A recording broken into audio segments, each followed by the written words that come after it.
Hola. back. ¿Y cómo estás? No bueno. Por nada. Okay. Senora Ms. Melor is muy sick. All right, so today we're going to, on this section, we are going to solve exponential equations. We've actually had quite a bit of experience with this already, but the temptation for some of you is going to be to use your calculator. Please note above, the correct algebra must be shown for all problems, even if you ultimately use a calculator for the final value. Now let's look at the steps. To solve exponential equations, we isolate the exponential expression. And if you can write on both sides of the equation for the bases to be the same, then do that. And then take the log of both sides. Sometimes you may have to use that third law of logarithms when you take the log of both sides to bring down an exponent, and you'll get to see that in action in a minute. So we're going to start with a relatively simple one. Hopefully you recognize that 9 can be written as 3 squared. So this is 3 squared to the x equals 3 to the x minus 1. Now, again, 3 squared to the x is 3 to the 2x equals 3 to the x minus 1. Our bases are equal, so 2x should equal x minus 1, so x equals negative 1. Now, you can check this, and here's how we'll show a check on problems like this. This would mean 9 to the negative 1. We want to know, is that equal to 3 to the negative 1 minus 1? Well, 9 to the negative 1, and that's 3 to the negative 2. Hey, 9 to the negative 1 is 1/9. 3 to the negative 2, 1/9. Voila! Excuse me. Oh, I gave it to you. Yeah. So do this number. Yep, go to that problem and do number 4. Okay. Okay, example 2. We actually have the graph drawn and we didn't hide it from you, but anyway, that's coming up. So if you notice, look at this problem. You didn't see that. You didn't see that. 3 to the 2x minus 3 equals 7. Well, look at that, and you can see those bases can never be written the same, so we are going to have to do calculator work. So our first problem here is, look at the exponent. Our exponent is where our x is. We have a fabulous function that lets us move exponents down, and that is one of our reasons for logarithms. So we're going to take the log of both sides, and you can do log or ln. I'm lazy and do ln because it's fewer buttons for me to have to push. All right, so what you do to one side of the equation, you do to the other, and so that is why we took the log of both sides. Now we're going to bring that exponent down. Please notice the exponent is a binomial, so we need to be sure that that is in parentheses, times natural log of 3. Now here, natural log of 3, guys, I know that looks like a craziness to you, but it is just a number. It stands for like 1 point something, okay? It's just a number. And that's equal to natural log of 7. Now, how would we solve this? There's a lot of ways you could go about it, but frankly, you are going to ultimately put this in your calculator. So the easiest thing is to divide both sides by ln of 3. Okay? And now we get 2x minus 3 equals ln of 7 over ln of 3. Now be careful, that is not ln of 7/3 as we discussed in our last video. All right, now how would I solve this? You would add 3 to both sides. Okay, so I have 2x equal to the whole fraction ln of 7 over ln of 3 plus 3. And now how would we solve that? Divide by 2. Easiest way to do this so you can do it all in one calculation is multiply by 1/2. So 1/2 ln of 7 over ln of 3 plus, plus the 3, Oops, ln of the 7, 7 went away. Plus the 3. There you go. And that is what you're going to do. And you are going to get x to be approximately 2.386 if you round, and 2.385 if you truncate. Now, what does that mean? That means when you plug 2.385 in for x in that equation and do that math, you should get about 7.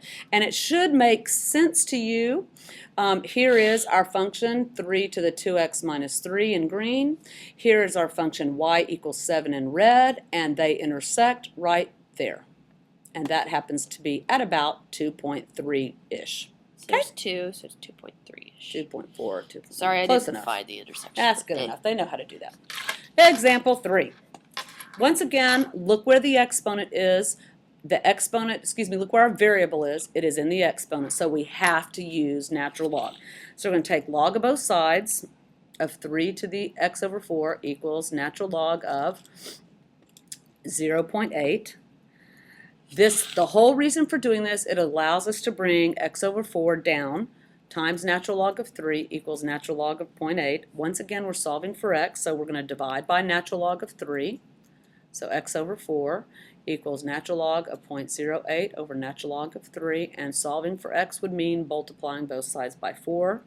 So we get 4 times natural log of 0.08 over natural log of 3. Do the work, you approximately get, la-di-da, negative 0.812. Oops, negative 0.812. Okay. Okay. Just a side note, I'm in a grad school course and I'm using natural logs almost every single problem. So this is a big deal. In differential equations, if you want to be an engineer, which is what they do a lot of. Yeah. All right. You have to know this stuff, guys. It's not really an option if you... Okay, should we hide our graph? You didn't see that? It's gone. Goodbye. All right, once again, how do we know we're going to have to use a calculator on this? Well, they don't have the E. same base. Yeah, they don't have the same base and they never can. E is Eek. 2.7-ish. All right, so let's just start right away with natural log of... Oops. Oh no, it's hiding. It's showing our secrets. No. Sorry. Uh-oh, It's not computer. There we go. Natural log of both sides. Natural, and here you do need to use natural log because our base is E. So it's just easier to use natural log all the time. Well, Natural log of both. Oh, poops. Yep. O shift. There we go. Natural log of 9. Now, what can we do? The exponent comes down, parentheses, 5 minus 3x. If you forget those parentheses, I will just have to kill you. Natural log of E equals natural log of 9. Now, here is a pretty important concept. Natural log of E, you have got to have that memorized that is 1. Natural log of E is 1. How come? Because the base here is E. E to what power? E to the 1 gives E. All right? You just need to memorize that. ln 1 is 0, ln E is 1. You just have to know it without even thinking. Okay? Know this. All right, or else if you're in my class, you'll get the kill me now on the test, you know. So this becomes 5 minus 3x equals natural log of 9. We're solving for x, so let's subtract 5 from both sides. So I get negative 3x equals natural log 9 minus 5. Notice that is natural log of 9 minus 5. Not natural log of 4. 9 minus 5, yeah. And I'm going to make this a little easier. Okay, you could do that. You could. Go ahead. Yeah, you can go ahead and do that. But one of the things so we have x equals, that's kind of ugly. Do you know that what we, what we could have done was this. We could, a nice thing to know is if we go over here to the, let's write negative 3x equals natural log of 9 minus 5. One of the neat little properties you should know is that you could multiply both sides by a negative and make something look a lot better. So this could be 3x equals, and it would make it 5 minus natural log of 9. That's kind of useful. It makes the answer a little bit nicer. So we would get, ultimately, both of these give the same answer, and that is x is 1/3 of, parentheses, 5 minus natural log of 9. And our answer is roughly about 0.934. And again, this is one you can check graphically. So our calculator, we graphed it for you, and it would be a good idea for you to do that. And yeah, whatever, it's good enough. Okay, yeah. Right 1 there. point, so it's a little less than 1. Uh-huh. Okay, right there. There we go. Okay, do number 14 and 20. Calculated per minute after you set it up. You have to show, by the way, did you see the last couple of problems how we showed all of the work? All the You way have to solving do for that. X. You are not allowed to enter this in and hit solve for x. No. You have to show all the work. On the Yes. calculator portion of the test, if you do not show every single algebra step, I don't care how great you are, you will not get any credit. Okay? That's right. Okay. Chew out session over.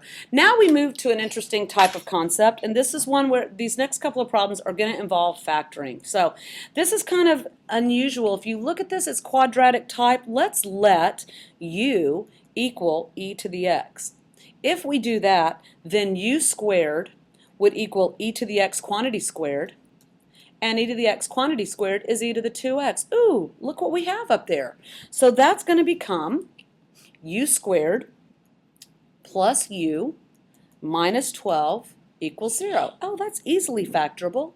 That would be u plus 4 times u minus 3 equals 0. So you can see very easily that u should equal negative 4. or u should equal 3. That's not what we were asked for. So we have to sub back in what u is. Okay, so that would mean e to the that would mean e to the x is negative 4. Ugh. Not Positive possible. Eeky, Positive eeky. number raised to any power will never be negative. So there's no solution there, so we throw that one out. Now let's go to this. E to the x would have to equal 3. Oh, goody. We're solving for a variable which happens to be an exponent. What do? Natural log both sides. Why do we do it? So we can bring the exponent down. X times ln e equals ln 3. Oh, what's ln e? 1. So x equals ln 3. Now, just a side note, guys, you will see a problem like this on the test in the non-calculator portion where you have to leave your answer ugly. So this is why you have to be able to do all of the algebra, because we're going to put something like this on the non-calculator portion. However, if it showed up on the calculator portion, then we expect to see not only that answer that was boxed, but also one of these. 0.98 if we truncate, 0.99 if we, 1.099 if we round. Okay? But we have to see all of that analytical work. No exceptions. 2 more problems, guys. Hang on. Okay. So This one is lucky. Yeah. All right. Look at our problem here. Our problem is the e to the negative x. So what we're going to actually do in this is we are going to multiply both sides of the equation by e to the x. If we multiply by e to the x, it's going to do something interesting. So e to the x times parentheses e to the x minus e to the 5e to the negative x equals, on both sides, e to the x times negative 6. Okay, let's just distribute carefully. E to the x times e to the x is e to the 2x. Minus. x plus x is 2x. You add the exponents. Minus, again, you add the exponents. What is e to the x plus negative x is e to the 0. Okay, so we'll go ahead and write e to the 0 here, just to be clear. And then on the other side, let's at least rewrite this order, negative 6 e to the x. Now, this actually is e to the 2x minus 5 Because that's 1. equals negative 6e to the x. Now, the thing about this is this should kind of look like the last problem we worked. So what we need to do is we need to put it in quadratic form. So e to the 2x, let's put that minus 6e to the x where it should go. Minus, oh yeah, plus. Stupid me. Minus 5 equals 0. All right, again, we're going to let u equal e to the x. And so we get u squared. My marker left. U squared plus 6u minus 5 equals 0. Careful, this does not factor. No, if that were a plus 5 it would factor, but it is not a plus 5. So what do? Oh my goodness, we use quadratic formula. So we're going to go up here and put in u equals negative 6 plus minus square root of 6 squared minus 4 times a times c all over 2 times a. Now we're not going to show all the work here because it's crazy. This becomes negative 6 plus minus square root of 56 over 2. 56 has a perfect square in it, so that's negative 6 plus minus the 4 underneath the radical becomes a 2 outside. And that gives us u equals negative 3 plus minus square root of 14 when we simplify. And what is u? It's e to the x. Now, the problem that we have here is e to the x has to be positive. Now, we don't really know what square root of 14 is, but square root of 14, well, square root of 9 is 3, and square root of 16 is 4. So square root of 14 has to be a number between 3 and 4. So if we take negative 3 minus square root of 14, that is negative. So we can throw that answer out. So now we know the only answer we have to think about is that e to the x is negative 3 plus square root of 14. Now, on the non-calculator portion of the test, if you saw this, you'd kind of have to go from here, which is natural log of e to the x equals natural log parentheses all of that side. And then we can bring the x down, and you should know by now that we don't need to write the ln e anymore. So x equals natural log of that craziness. Okay? And then on the calculator, non-calculator portion, that is how you'd use it. Leave it. On the calculator portion, you would write negative 0.299, which is the rounded answer, or negative 0.298, which is the truncated. Okay, and that's how you have to do it. So again, be prepared for both types of answers, all right? The answer on the non-calculator would be this ugly looking one here, and the answer on the calculator one would be the next thing, but you have to show all of that work in both cases. And now we get to the very last problem we're going to do today. All right. We are going to solve using factoring. So one of the things whenever you start to factor is you always look for greatest common factor, and you should see a couple of things popping out there. We have an x and we have e to the x's. So let's factor that out, and that leaves 4 minus x squared. Ooh, 4 minus x squared, what's that? Difference of two squares. And that equals 0. So again, we have x I got times two e to the x times 2 plus x, 2 minus x. Or 2 minus x, 2 plus x, doesn't matter which. All right, look guys, how many factors do you see here? 3. No, we see 4. 4. We see 4. Tricky, All right, tricky. Okay, so the first one is x equals 0. That's one solution. The second one is e to the x equals 0. That's one solution. Hey, wait a minute. Can I take a positive number such as e, which is 2.7 something, and raise it to any power and get 0? No. So that one has no solution. We get to throw that factor out. The next one, 2 minus x equals 0. So what is x? 2. And the next one, 2 plus x equals 0. So what is x? Negative 2. Okay, what you need to do is check all values. All right, that's how you're sure if it works. So you go to the original problem, and when we plug in 0, 4 times 0 times e to the 0 minus 0 to the third times e to the 0, is that equal to 0? Yeah. It most certainly is.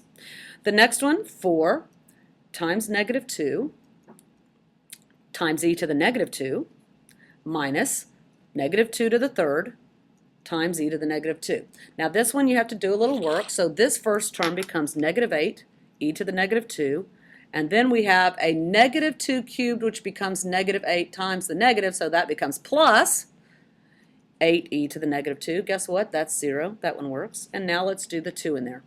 4 times 2 times e squared minus 2 cubed times e squared.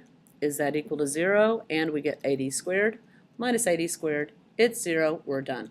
And that is how it's done, people.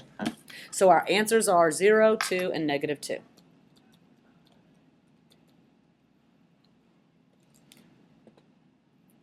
Okay.